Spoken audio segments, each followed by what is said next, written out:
யாத்திரை சென்ற காங்கிரஸ் எம்பி ராகுல் காந்தியை நகோம் நகர மக்கள் தடுத்து நிறுத்திய காணொலி அரங்கேறியுள்ளது. நகோம் நகரத்தில் ராகுல் காந்தி யாத்திரைக்கு சென்ற நேரம் மக்கள் கோபேக் என்று கூறி விரட்டி அடித்துள்ளனர். இதற்கு இணையவாசிகள் திமுக கூட்டணியில் காங்கிரஸ் இருப்பதனால்தான் ராகுல் காந்திக்கு இந்த நிலைமை என்று கருத்து பதிவிட்டு வருகின்றனர்.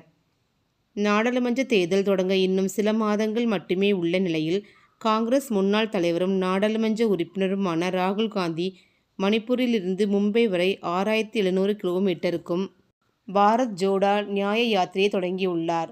15 மாநிலங்களில் 100 மக்களவைத் தொகுதிகள் மற்றும் 337 சட்டமன்ற தொகுதிகள் வழியாக பேருந்து மற்றும் நடைபயணமாக இந்த 66 நாட்கள் பயணம் மேற்கொள்ளப்படுகிறது.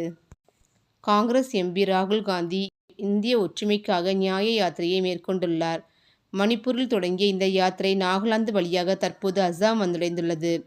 அசாம் தலைநகர் குவாஹாட்டிக்குள் நுழையவிடாமல் தடுக்கப்பட்டதால் காங்கிரஸ் கட்சி தொண்டர்களுக்கும் காவல்துறையினருக்கும் தள்ளுமுள்ளு ஏற்பட்டது. இதனால் அங்கிருந்து ராகுல் காந்தி அனுப்பப்பட்டார். மேலும் திமுக கூட்டணியில் ராகுல் காந்தி இருப்பதனால்தான் அவருக்கு இந்த நிலைமை என்றும், திமுக ஆட்சியின் மீதுள்ள அதிருப்தியின் காரணமாக திமுகவினரையும் மக்கள் எதிர்க்க ஆரம்பித்து விட்டனர். இனி வருகிற காலங்களில் திமுக ஆட்சியும் தமிழகத்தில் நடக்காது என்றும், அதேபோன்று இந்தியாவிலும் திமுகவுடன் கூட்டணியில் உள்ள எந்த கட்சியும் ஆட்சிக்கு வராது என்றும் பலரும் கூறி வருவதும் குறிப்பிடத்தக்கது.